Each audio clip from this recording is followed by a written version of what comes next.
Labdien! Mani sauc Valdis Vītoliņš, es esmu Jūrmalas siltums pārstāvis valdes priekšsēdētājs. Man ir prieks atrasties šeit starp jums un arī būt pagodinātam, ka es esmu uzaicināts, tā teikt, tīri elektriķu pasākumā. Un mūsu energoapgādes, tā teikt, kolēģi ir vērsuši savu uzmanību arī uz siltumapgādi. Tāda maza remarka, varbūt tagad mēs zinām, kur Latvijā ir dārgākais siltums, dzirdot, kad Statels kurinās ar elektrību. Tas tāds joks, protams. Tad mēs siltumapgādē arī faktiski esam pievērsušies. Es arī esmu Latvijas siltuma uzņēmuma asociācijas pārstāvs, varbūt tā kā divas personas vienā. Un var arī drusiņi pastāstīt par kopējo situāciju centralizētā siltumapgādē, bet siltumapgādes nozara arī Latvijā ir šo lielo izaicinājumu priekšā, tāpat kā elektroapgāde, gāzes apgāde un jebkur cita energoapgādes kompānija nozare. Un arī mēs faktiski nesen, kā es jokojot saku, ka tikko bija skaidrs, ka energoefektivitātes likums ir Saeimas Tautsaimniecības komisijā, tad mēs jau nolēmām ieviest ISO standartu. Tāpēc mēs esam faktiski starp pirmajiem Latvijas siltumapgādes uzņēmumiem, kam šis standarts, es ceru, tūlīt tiks ieviests un dokumenti būs noformēti. Tie, kas varbūt nav pazīstami ar centralizēto siltumapgādi, varbūt neliels ieskats. Latvijas lielākie centralizētās siltumapgādes uzņēmumi, protams, ir lielajās pilsētās, sākot no Rīgas, beidzot ar Valmieru Ventspili. Rīga, tas ir absolūtais līderis ap 50% siltumenerģijas ražošanu. Apjoms apmēram 6-7 terawatstundas gadā. Pie kopējā energobilances valstī tas ir apmēram 15% no enerģijas apjoma, kas tiek piegādāts patērētājiem kā centralizētais siltums. Tātad, statistikas dati, protams, diezgan paveci, bet būtībā tas 7 līdz 7,5 terawattstundām gadā, tātad tas arī ir. Latvijā ir apmēram 600 katlamājas, 130 koģenerācijas stacijas, kurās tiek ražoti divi enerģijas avoti, siltums un elektroenerģija. Tātad faktiski no tādas liederības viedokļa, protams, ka koģenerācija ir izdevīgākais enerģijas ražošanas veids, kur mēs, kā saka, dabūnam divus produktus vienā stacijā. Centralizētā siltumapgāde ir strikti regulēts pasākums Latvijā. Visi tarifi sākot no noteikta apjoma, tas ir 5000 megawattstundas gadā. Pie tāda apjoma visi centralizētās siltumapgādes operatori tiek regulēti no regulātoru puses. Tātad visi tie tarifi, ko mēs redzam dažādās pilsētās, nav pašu uzņēmumu izdomāti, tas ir apstiprināts tarifs. Bija laiks, kad katrā reģionā bija savi regulātori, tagad tas viss ir Latvijas lielajā regulātorā, kur tiek apstiprināti arī, tur transporta biļetes un ūdens tarifi, tur arī tiek apstiprināti arī siltuma tarifi. To, ko es pieminēju par bilanci, tātad elektrība un centralizētā siltumapgāde ir apmēram līdzīgās pozīcijās, pa 15%, kopā nodrošinot 30%. Decentralizētā siltumapgāde ir ļoti liela, bet tur ir iekšā faktiski koksne, tā malka, kas tiek sazāģēta tur nedaudz mežā, bet, protams, ir liels apjoms. Šeit ir iekšā gāze, tas ir individuālie gāzes apkurs katliņi, kas ir privāti mājās. Un transports, kas aizņem arī ļoti nozīmīgu sadaļu kopējā bilancē. Tātad tas, kas attiecās tīri uz centralizēto siltumapgādi, mēs redzam sadalījumu pa patērētājiem. Mūsu lielākie klienti, faktiski 60%, tas ir mājsaimniecības. Daudzstāvu, 5 stāvu, 9 stāvu, 12 stāvu ēkas. Un pārējais faktiski ir rūpniecība un nedaudz arī pārējais. Bet daudzstāvu ēkas, tas ir viennozīmīgi centralizētās siltumapgādes lielākie klienti, pa kuriem mēs tā teikt turam rūpi.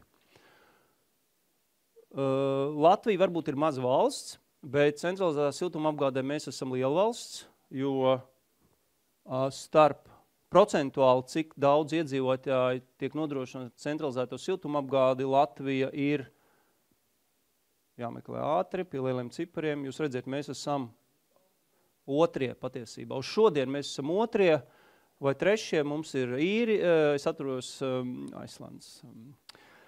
Islande tātad, bet viņiem tur siltums nāk no visām malām un stūriem, un tad tur varbūt tas nav tā. Bet jā, Latvija ir faktiski viena no lielākajām valstīm, teiksim tā, ar to mēs varam lepoties, tāpat kā ar citām lietām. Nu jā, tātad kāpēc vispār kaut ko darīt dzīvē, ja kaut ko dara, jāizdomā, kāpēc. Tātad viens no tādiem formāliem iemesliem, protams, bija energoefektivitātes likums, pagājušā gada vasara, kad tur Saeimas kulāros pavīdēja kaut kādas domas par to, nozares speciālistiem palika skaidrs, ko tas nozīmē, un tāpat kā citi mēs, un tur Latvenergo un Statels un vispārējie, tātad devās šī izaicinājuma virzienā. Savs citāts no likuma. Kāpēc? Protams, likums ir laba lieta, bet būtībā tā ir pārliecība, varētu pat teikt, no otras puses savs merkantīls izdevīgums, tāpēc, ka ieviešot šo sistēmu, jebkuru citu energo pārvaldības sistēmu, mēs tomēr nonākam pie resursu būtībā optimizācijas. Tātad, un, kā te izskanēja jautājums par peļņu, protams, kad uzņēmumam beigās bilancē parādās kaut kādi ietaupījumi un peļņas rādītāji varbūt pat uzlabojās. Lai gan mūsdienās, protams, liela nozīme arī ir pārliecībai, uzņēmumi varbūt nevienmēr skaita naudu tādā tiešā veidā, bet grib būt zaļi, jo klientiem, patērētājiem tas ir svarīgi un tas ir svarīgi arī uzņēmumiem. Tā kā es pat teiktu, ka tas arī ir svarīgs veids. Nu, tad kādu to darīt? Ja kāds jau to nav sācis darīt, tad vēlu veiksmi, jo ātrāk, jo labāk. Jo, ja es nemaldos, datums ir nākošā gada vidus, kad atkarībā, kurā tur kategorijā uzņēmumu iekrīt, faktiski sistēmā jābūt ieviestai. Nu, tad te, protams, ka šeit ir arī konsultanti un auditori berzē rokas, ka jo tuvāk datumam, jo augstākas cenas var būt tās. Bet darba apjoms var būs, tā kā būs jau jāpaspēj, vai ne? Nevar jau tā nosaukt cenu, un tad kaut kā tā nākošā vasara. Līdz Jāņiem vajadzētu visiem saspēt, lai Jāņos var uzēst cieru un priecāties. Nu, tad mums bija nākošais jautājums, kā to darīt. Protams, ka mūsu nozarē ir zinoši daudz speciālistu, bet šeit arī tā teiksim, formālā puse, ja, un nākošais jautājums. Daram paši vai pievēršamies nozares profesionāļiem? Te nav pareizās atbildes patiesībā. Ir uzņēmumi, kas var darīt paši, kam ir resursi un varbūt tikai beigu fāzē tātad tiek pieaicināts šis certificētājs, kas, protams, jebkurā gadījumā ir ārpakalpojums, bet šo ilgo ceļu, un es pat teiktu interesanto ceļu līdz certifikācijai uzņēmumu var veikt paši, vai pievērsties augstas raudzes nozares speciālistiem, kas mums Latvijā netrūkst, vajag tikai pameklēt. Mēs izvēlējamies ceļu ārpakalpojums. Un patiesībā nenožēlojam to, jo tas ietaupa diezgan daudz laika un arī liek paskatīties varbūt no malas. Mēs esam pieraduši pie kaut kādiem datiem, skaitļiem, varbūt pat dažkārt tos neievērojot, ja, bet atnāk cilvēks no malas un pasaka, kāpēc jums tajās durvīs tur stikls nav iestiklots, vai šausmas tiešām, kāpēc nav iestiklots. Kā to izdarīt? Lai kaut ko izdarīt, vajag tomēr motivētu komandu, kas var šos izaicinājumus uzņemties, un, protams, ir arī motivēti un ieinteresēti. Un mūsu uzņēmumā tādi ir. Un, protams, ka sadarbībā ar šo konsultantu mēs izgājam cauri lietām. Nedaudz ieskatam, jums visiem galvas pilns ar elektronozari un kilovatstundām, kaut gan mums arī ir kilovatstundas, kā te multfilmā var jau mērīt arī papagaļos, ja, bet enerģija jau tomēr tā pati vien ir. Tad mēs arī esam megavatstundu, kilovatstundu jomā. Tas, kas mums varbūt ir atšķirīgs, tātad mēs kā ražošanas uzņēmums pētam ieejošo resursu Tātad, ja elektroapgādē varbūt tas ir it kā vienkāršāk, tur ir elektroenerģija un viss, un no tās tiek tātad no hidroresursiem un kādiem citiem tiek saražot elektroenerģiju un pārdot klientiem, tad mums faktiski mēs esam kā tāds uzņēmums, kas saņem resursus dažādus, gāzi, šķeldu, elektrību un to pārvēršam pēc tam siltuma megavatstundā vai kilovatstundā, ko mēs caur regulētu tarifu piegādājam saviem klientiem. Pa starpu, protams, ir visas šīs ražošanas punkti. Un, protams, ka atslēgas vārds ir noķert, izmērīt šo enerģiju pēc iespējas vairāk punktos. Protams, ka ideāli, lai ietaupītu uz dažādiem enerģijas mērītājiem, varbūt nomērīt šeit un pie patērētāja, ja? Un viss. Bet, protams, ka jo mums vairāk pa starpu ir šie mērāmie punkti, jo mēs varam izdarīt vairāk secinājumus un ieviest šos uzlabojumus. Jo svarīgi ir nevis, cik daudz jūs patērējat, bet cik daudz jūs patērējat uz saražoto vienību. Ja? Nav svarīgi, cik konfekšu fabrika patērē siltumu, gāzi, jeb šokolādi. Svarīgi ir, cik viņi patērē uz vienu konfekšu kilogramu, jeb uz vienu konfekti. Tāpat arī ir arī mums, un tāpat arī ir visiem pārējiem. Tātad mums no resursiem faktiski, no tā, ko mēs ražojam, ir kurināmais, tātad pārsvarā gāze, dabas gāze, jeb šķelda, un otrs ir elektroenerģija, kas tiek transformēta, tas ir kā ražošanas līdzeklis. Tas netiek transformēta siltumā, ko mēs pārdodam klientiem, bet faktiski tiek griezti dzinēji, apgaismojums, un tādā veidā mēs rēķinām. Ko mēs darījām? Mēs faktiski izveidojam tādus kā tas ir ļoti maza daļa no tā, kas mums ir iekšā mūsu sistēmā. Tad mēs faktiski analizējam faktorus, no kā ir atkarīgs gala produkts. Tad ir ietekme, piemēram, ārgaisa temperatūra. Tas ir ļoti būtisks faktors. Ja? Tas ir vienkārši, ja neņemt vērā šo ārgaisa temperatūru, tad mēs jau varētu arī Spānijā uztaisīt centralizētu siltumapgādi. Ja? Un ar to arī tas bizness beigtos pēc 2 dienām. Bet no otras puses ietekmes nekādas. Vienīgi mēs nesasildam atmosfēru tik daudz, ka tur ārgaisa temperatūra paceļās. Ja? Protams.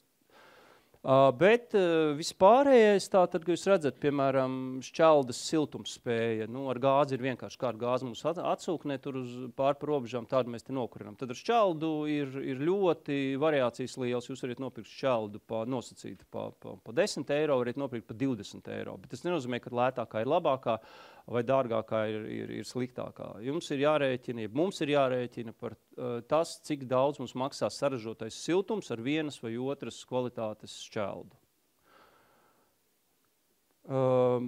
Siltumtrašu tehniskais stāvoklis, tie ir tieša ietekme uz mūsu ražošanu, tie ir siltuma zudumi.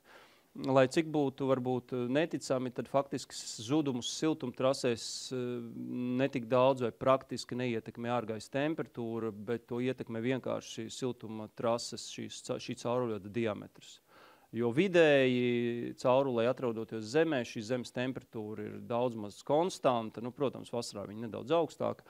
Un tāpēc šī ietekme netiek ņemta vērā, bet galvenais ir diametrs. Tas nozīmē, ka, piemēram, jums ir pie katlamājas pieslēgti 20 objekti, un jums uz šiem 20 objektiem ir uzbūvēta siltumtrase, tad paiet laiks, un 10 no objektiem atslēdzās, pazūd vai kā savādāk optimizējās. Tad jums paliek katlamājā, jūs variet šķeldi nokurināt, jeb dabas gāzi nokurināt mazāk, bet šī virsma, kas ir zemē ieguldīta, ir saglabājusies, un šie zudumi, īpatnējie zudumi uz saražoto siltuma apjomu pieaug. Un tas faktiski ir izaicinājums centralizētai siltumapgādei, jo no 90. gadiem ir konstants siltuma patēriņa kritums valstī, bet caurulis ir turpat zemē, kur viņas bija arī 20 gadus atpakaļ. Vienīgais varbūt tās ir vietām, viņas ir, teiksim, nomainītas, rekonstruētas, un tad šie diametri varbūt ir samazināti. Tas ir faktiski tāds faktors, kas ir ļoti svarīgs, bet viņu tā momentā uz viņu iedarboties nav iespējams. Tad mēs, faktiski, ko mēs darījām, mēs pētījām šos īpatnējos patēriņus. Te ir tikai daļa, piemēram, katlu māju liederība, Tas arī ir jāsaprot, ka liederība ir varbūt atkarīga no, tas nav viens cipars, tur 80 vai 90%. Mēs pētījām sīkāk, mēs pētījām pat atkarībā no sadedzinātās gāzes daudzuma. Tad mēs pētījām no saražotām megavatstundām. Šie tie īpatnējie parametri, uz ko jāvērš uzmanība. Nevis vienkārši, ka jums vienā mēnesī gāzes patērēta 2 reizes vairāk, ja, un tagad visi skrien un grābi, un kas nav noticies. Nē, varbūt nekas nav noticies, vienkārši ārgaisa temperatūra ir no +10, ir nokritusi uz -10. Viss ir kārtībā. Tikai ir jāpaskatās uz saražu, un megavatstundas, piemēram, bija mēnesī 10 000, un tagad ir 20 000 megavatstundas. Tad jāpastās, cik uz saražoto megavatstundu mēs esam nokurinājuši gāzi. Jā, ja šis īpatnējs patēriņš ir nostaigājis, nosvārsties tā nopietni, tad ir jāsāk pētīt. Varbūt, ka liederības koeficients ir nevis pieaudzis, kam būtu jābūt, bet nokrities. Un faktiski es pat teiktu, ka šie ir tie uzdevumi, kas būtu svarīgi jebkurā uzņēmumā, ka uzņēmumā ir cilvēki, kas pievērš uzmanību šiem faktoriem, šīm niansēm. Ja? Jo varbūt, ka tas uzņēmums ir nostādājis 10 gadus un visi bijis kārtībā, tāpēc, ka regulators tur saregulējas, tarifs viss kārtībā, strādājam. Un tad pēkšņi vienā dienā kāds pievērš uzmanību, pagaidiet, bet mums uz saražoto megavatstundu siltumu, piemēram, jābūt ir vidēji ap 20 kWh elektrības. Ja?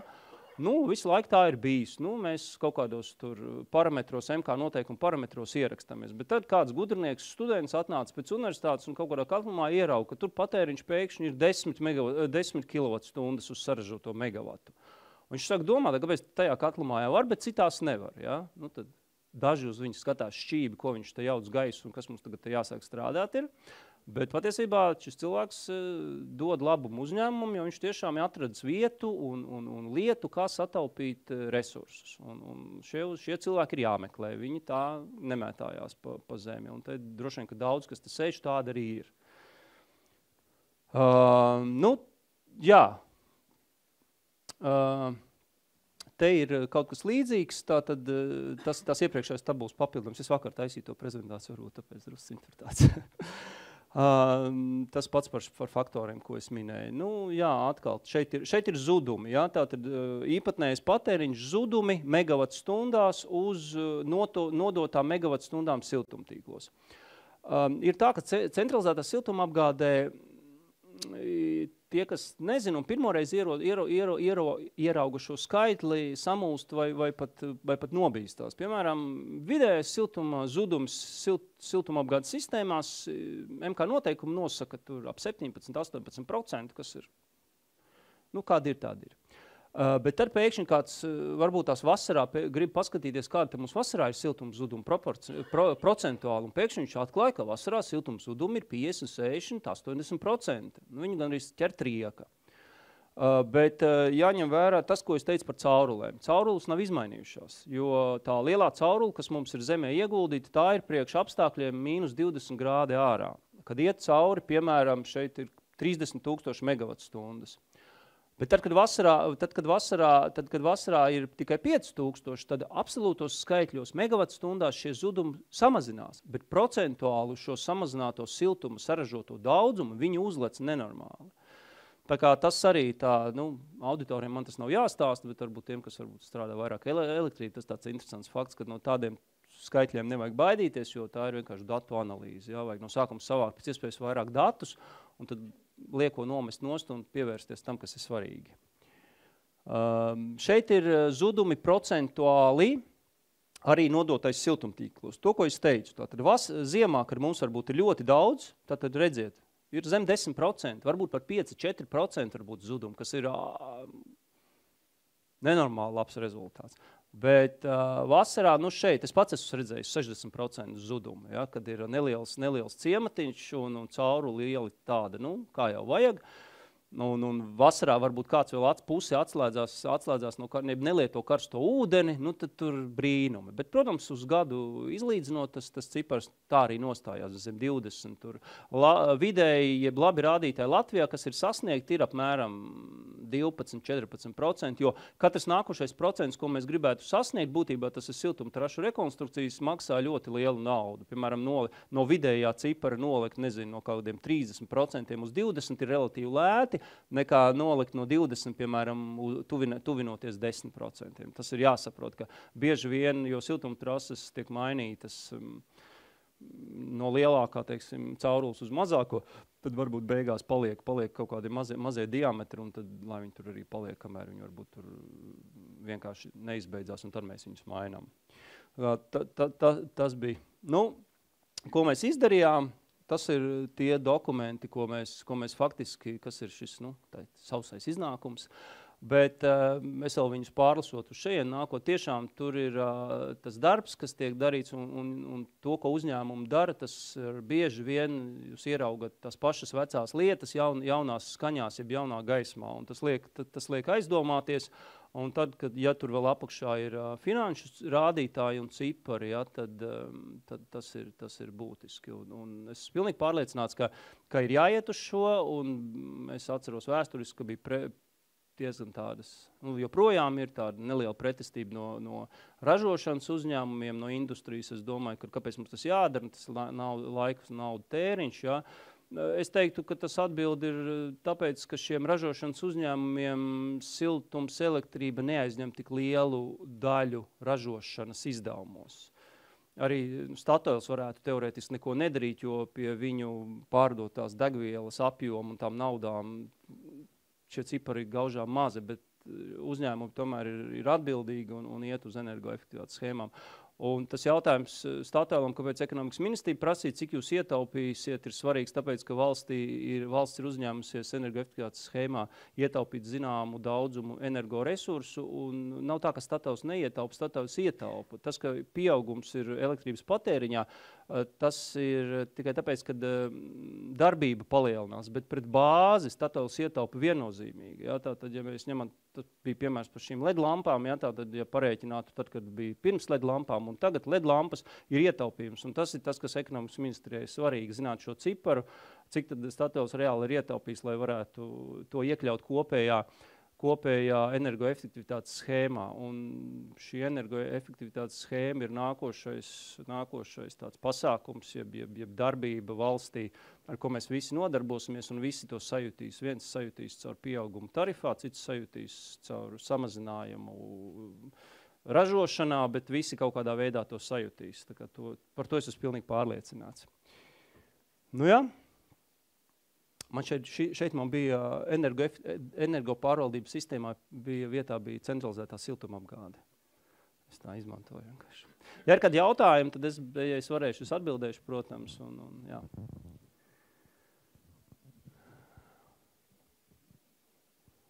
Laikam vai pārāk sarežģīti stāstīja, vai tiešām visiem viss ir skaidrs.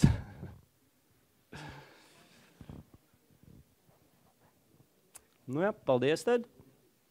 Un veiksmi mums kopīgā ceļā uz kopīgiem izaicinājumiem, vai ne? Paldies.